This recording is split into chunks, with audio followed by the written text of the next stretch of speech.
The Magnolia Theater was certainly the hub of activity back in the day, 50s and 60s. Today we've got the Magnolia Community Center right there with Blaine K-8, once Blaine Junior High School, where my dad taught about close to 70 years ago. And it may be hard to believe today, but 70 years ago, it was a radical idea to put two facilities like that right next to one another, almost tore the neighborhood apart. So we're going to move on to the next chapter. Thank you very much, Mike. Whitney, are you with us? I'm here. All right. Good to see you. Thank you. This is a really great example in this book of I mean, people don't realize this is a book, almost 450 pages. I mean, this is a significant tome. And one of the most significant chapters is this very detailed account of what today people probably have no idea it was a community controversy. So Whitney, can you take us to this topic? The story is so vivid in its detail, and tell us about the approach that you brought to the topic of Blaine School and Community Center. Well, I asked Monica to participate, and this was one of the topics that did not yet have a writer. And because I went to Blaine Junior High for 8th and 9th grade, I thought, well, it just makes sense for me to research and write this story.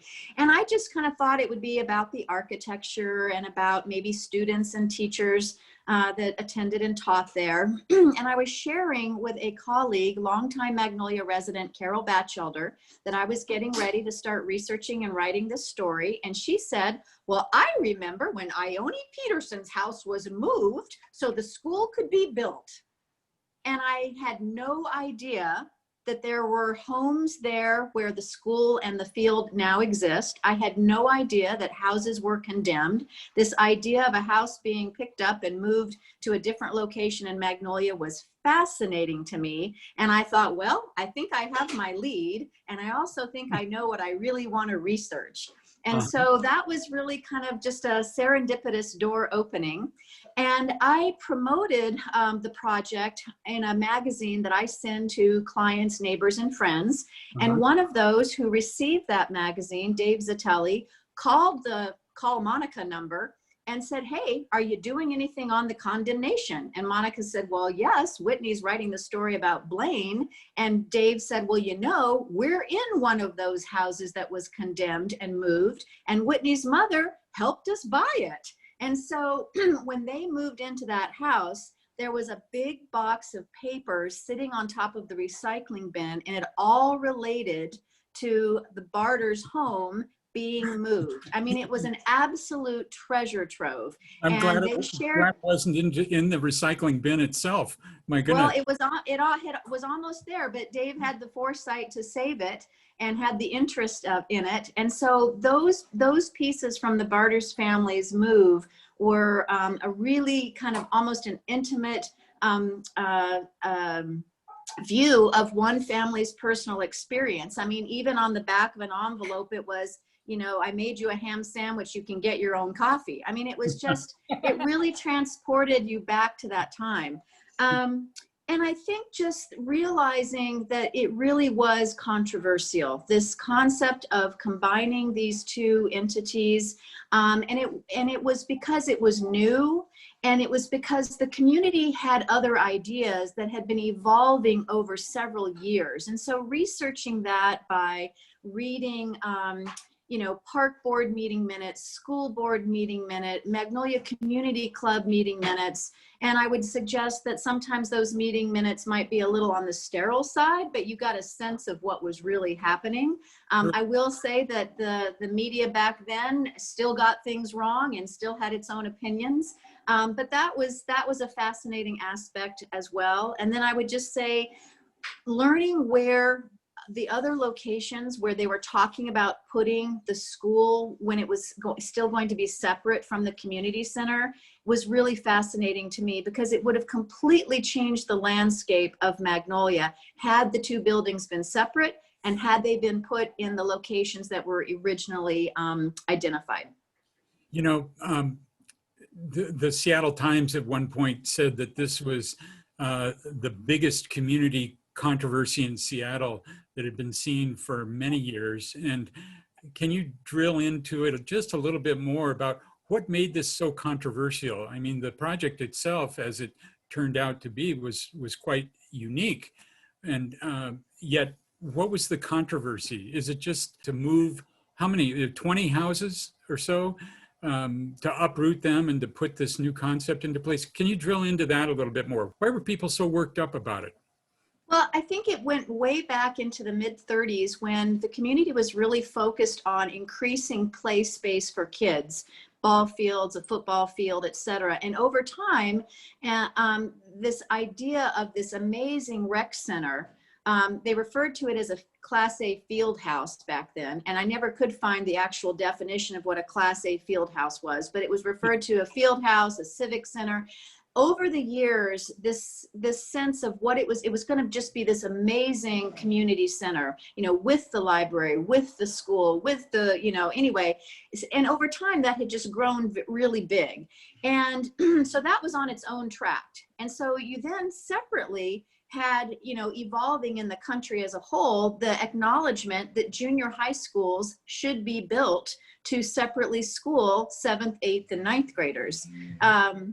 And so you have kind of these parallel tracks that were occurring, and they converged at the same time that the Planning Commission said, you know, it is practical to combine buildings where we can, when and where we can. And so those three, you know, I guess concepts, events, they all just converged, and they happened to converge in Magnolia.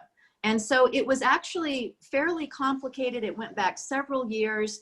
And the condemnation was a factor, and it was personal and it was emotional, but you know, and certainly for the people who weren't in support of combining it, it was, you know, oh, you can't do this.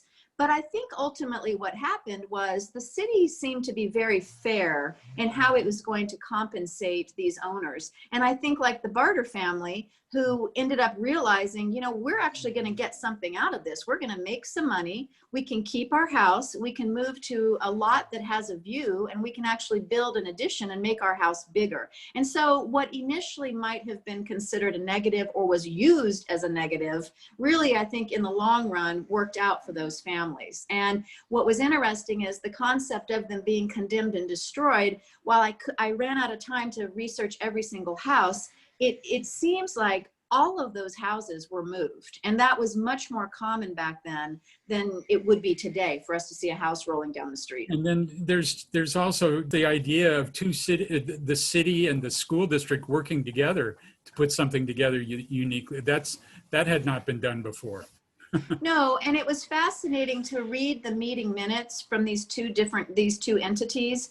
And, you know, the senior officials were very engaged. The mayor was engaged, and they really made the effort to interact with the community and get community feedback. But they also kind of had a sense of what they could afford. And amazingly, you know, we have the benefit of hindsight, but they had the foresight to realize that this was really going to be economically important, but also just, you know, I think of growing up in Magnolia, going to, you know, school there. It's a pretty amazing concept that in today, it makes total sense. Before we leave this topic, talk a little bit about the name. Where'd the name come from?